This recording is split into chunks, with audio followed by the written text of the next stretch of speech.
10 years ago, you could say to the BNP, "You're Nazis, you're racists, you're fascists," and they would go, well, they would really struggle with it.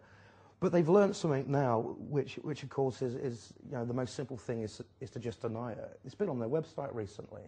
You can, is when you're called a Nazi or a racist or a fascist, just deny it. But the core is still that racism, and the core is still this. They talk about now we don't want to repatriate, which is a long word for like deport people who aren't white anymore. But what they actually are now is a party that believes we can create an apartheid system.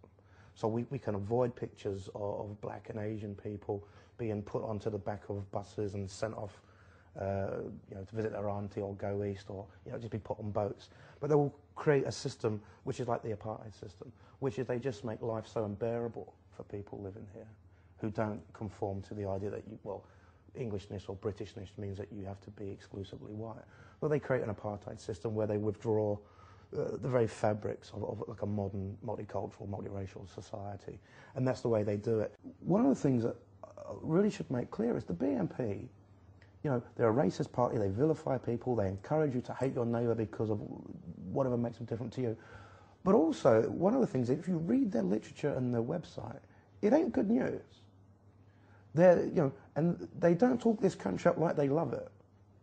And everything they say about Englishness or identity or culture or community is actually alien to what England actually really and realistically is.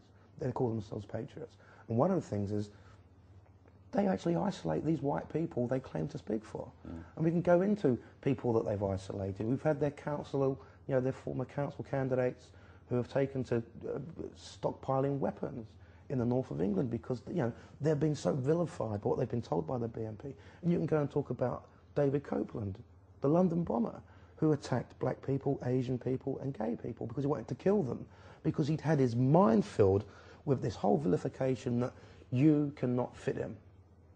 Now, that is an isolation. And I go back to saying Griffin and Abu Hamza. There is no difference between the people who bombed London on the 7th of July 2 years ago, who killed people, and David Copeland, because they were people who had fallen under a hate preacher. And the difficulty we have now is, of course, one hate preacher could have, up to 100 and something councillors. After the BNP failed in 2005, they got almost 1 million votes. They got 800,000 council votes, 200,000 in the European elections, the London elections. They said they'd been robbed. For a few hours on the BNP website, they spoke about, there was an article, and they said, if we can't win this way, we will become a revolutionary party. Now that was gone in the morning, but that was there long enough for everyone, just to remind us exactly where the people who run this party, who started this party and formed this party came from.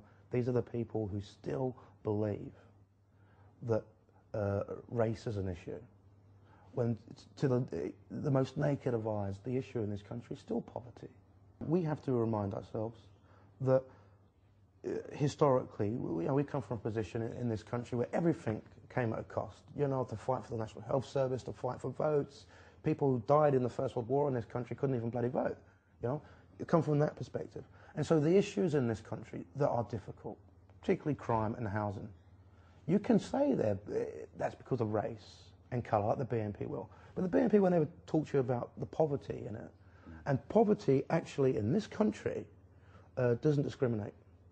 If you're born somewhere with a postcode, poverty doesn't matter what colour you are.